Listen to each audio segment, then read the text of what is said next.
Welcome to this exciting data project, Movie Review Analysis.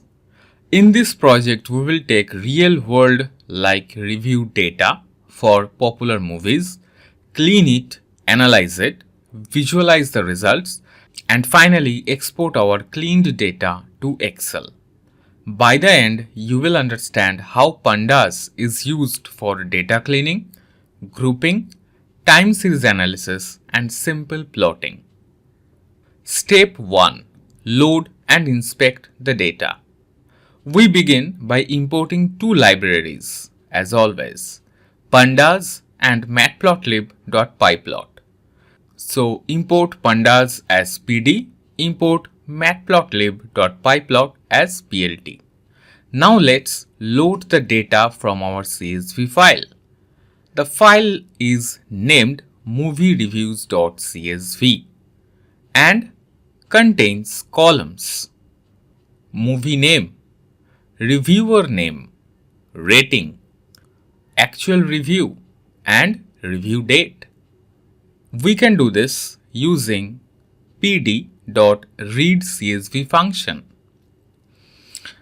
Now here we can see we have two arguments. One is the file name, the file path to be more precise.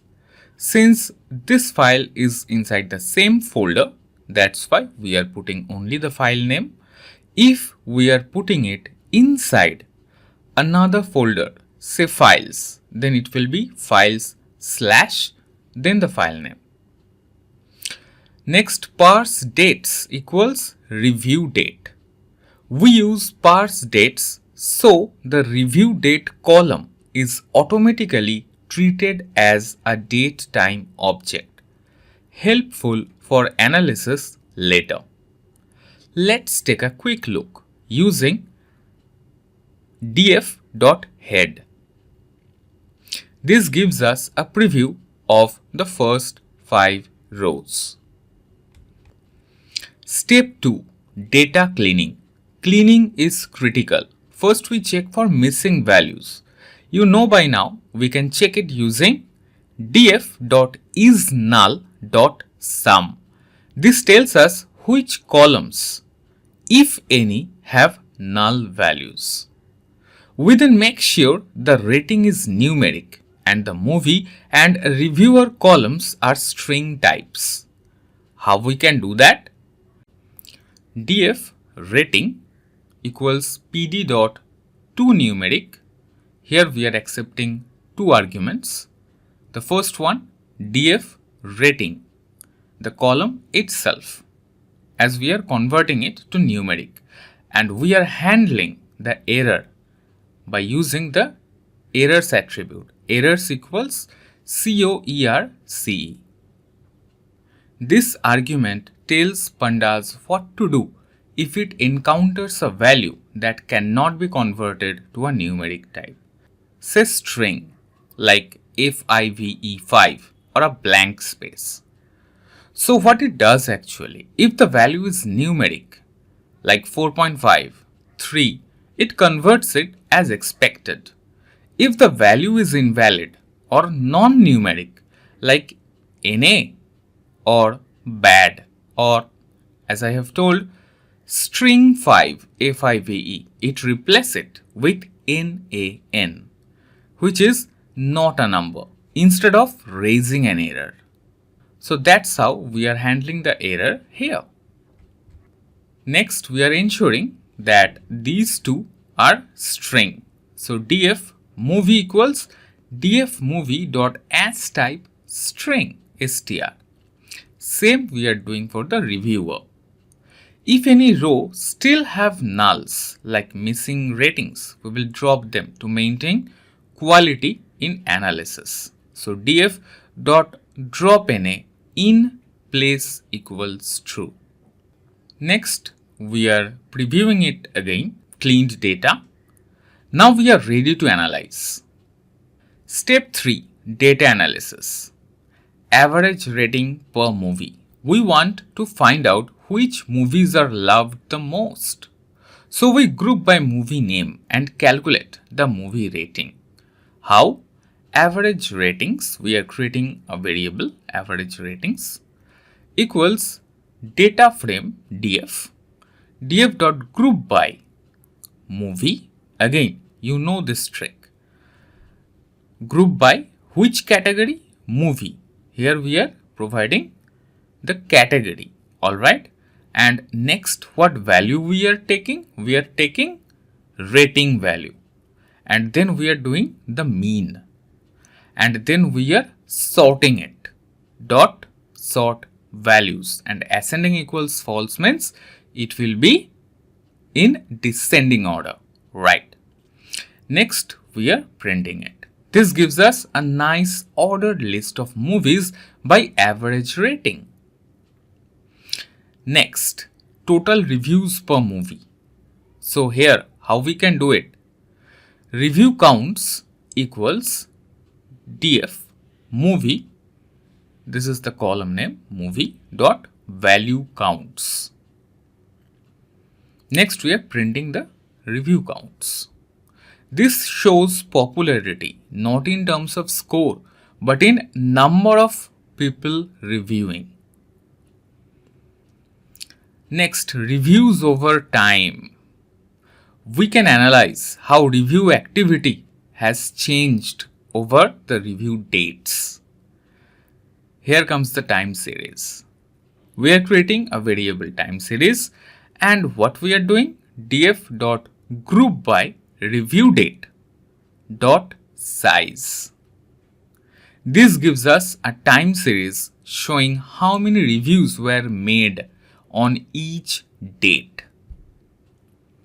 Next, visualizations. Time to visualize it. So first, what we will do? We will create a bar chart for average ratings. Now it's a cup of cake for you, right? To create plots, isn't it? So average ratings dot plot. What kind of plot we want? Kind equals bar. Title equals, we are providing average movie ratings. Y label, AVG rating or average rating, and we are creating a figure size, and we are mentioning figure size to be 10 by 5. And we are providing a color attribute sky blue. Here you can find something new, that is plt.xticks. Rotation equals 45. This line rotates the x-axis tick labels by 45 degrees.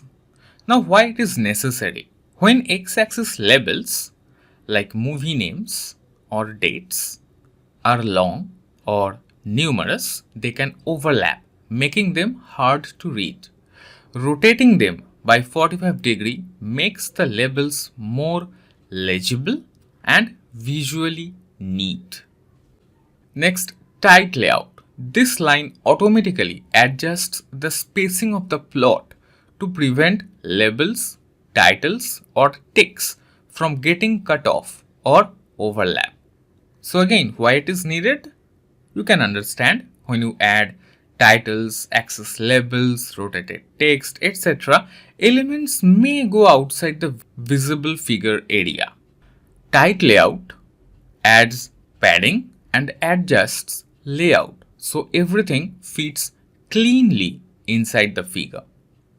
Without it, part of your title or axis labels may get clipped off. With it, Matplotlib dynamically resizes everything to fit all elements nicely. This makes it easy to see which movies scored highest. Next, we are creating line chart on review frequency over time. Yes, we are going to plot time series. So time series dot plot kind equals line. Marker, we are providing small o. Alright. Title, reviews over time, and we are creating a figure size of 10 by 5. Here also we are providing X label, Y label. Alright. Next, plt.grid true. This command turns on the grid lines for the plot in Matplotlib. What is a grid?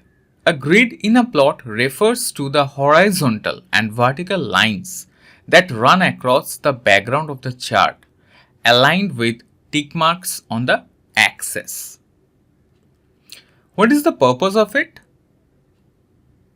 It improves readability of the chart, makes it easier to align data points with axis values, especially useful in line charts, bar graphs, scatter plots, etc. Next, we are exporting the cleaned data to Excel. Lastly, we save the cleaned and processed data set for future use or reporting. How we can do that? df.toExcel, we are providing the file name and index equals false. Again, you know the meaning of index equals false, right? Let me know, comment it, that what's the meaning of it. Actually, by default, Pandas create an index by itself. In order to prevent being exported that index here in this file, we provide index equals false. Now we have a professional output that can be shared with stakeholders. And that's it. To summarize, we loaded and explored the data, cleaned and transformed it for accuracy, analyzed reviews and ratings, visualized trends with charts, exported our final dataset. This project is a strong example of how Pandas makes data analysis efficient and expressive. You can apply these same steps to any real-world review dataset, be it products, apps, or restaurants.